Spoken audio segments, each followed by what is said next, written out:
साक्षी गुप्ता और आप देख रहे हैं एसपीएन 9 न्यूज। राज्यसभा में कांग्रेस के विपक्षी नेता गुलाम नबी आजाद की विदाई हो चुकी है। गुलाम नबी आजाद की विदाई पर पीएम मोदी ने सदन में जोरदार भाषण दिया और आजाद की तारीफ करते करते वो भावुक हो गए।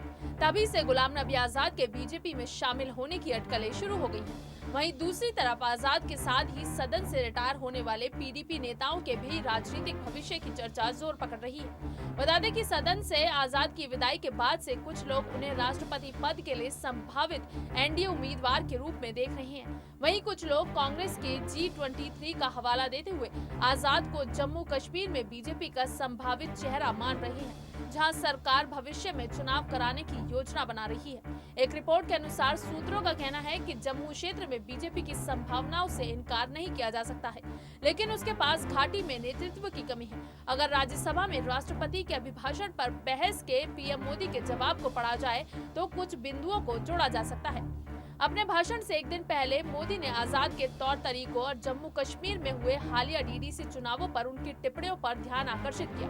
मोदी ने कहा, गुलाम नबी जी हमेशा शालीनता से बोलते हैं और कभी भी गलत भाषा का इस्तेमाल नहीं करते हैं।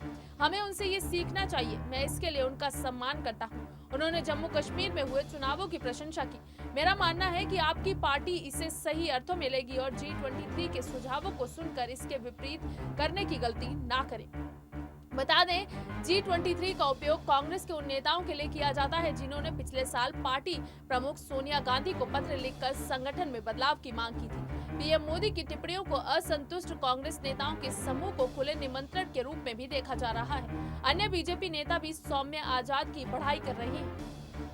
आजाद फिलहाल 71 साल के हैं और बीजेपी ने रिटायर होने की औपचारिक उम्र 75 साल तय कर रखी है। हालांकि अच्छे लोगों के लिए पार्टी कुछ रियायत भी बरतती रही है। आजाद के साथ रिटायर होने वाले पीडीपी सदस्यों ने भी सरकार की कई योजनाओं की प्रशंसा की। राजनीतिक जानकारों का मानना है कि मोदी सरकार और उसकी योजनाओं के लिए कहे गए इन अच्छे शब्दों पर भी नजर रखनी चाहिए। पीडीपी नेता नजीर अहमद लवाई ने कहा कि उन्हें उम्मीद है कि जम्मू कश्मीर को एक बार फिर से राज्य बनाने के लिए जल्द ही संसद में एक विधेयक लाया जाएगा। लवाई ने कहा था, प्रधानमंत्री और गृह मंत्री ने सदन में ये वादा किया था कि जम्मू कश्मीर फिर से एक राज्य बन जाएगा। मुझे विश्वास है कि ऐसा विधेयक इन दिनों सदन में लाया जाएगा।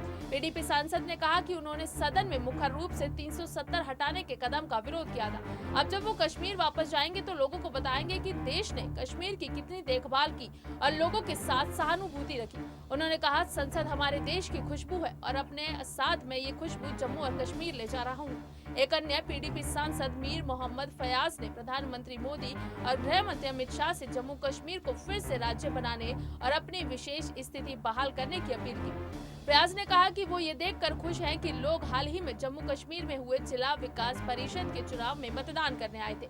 उन्होंने कहा, उज्ज्वला योजना जम्मू कश्मीर की गरीब महिलाओं की मदद के लिए एक बड़ा कदम था।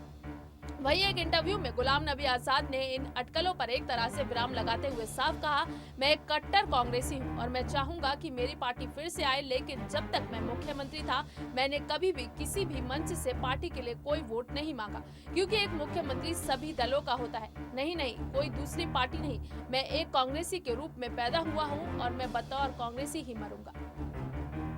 फिलहाल के लिए बस इतना ही। देश और दुनिया से जुड़ी ताज़ी तमाम अपडेट्स के लिए आप जुड़े रहिए एसपीएन 9 न्यूज के साथ। और अगर आपको हमारा ये वीडियो पसंद आया है तो इसे लाइक, शेयर एंड कमेंट जरूर करें। साथ ही साथ हमारे चैनल एसपीएन 9 न्यूज को भी जरूर सब्सक्राइब करें।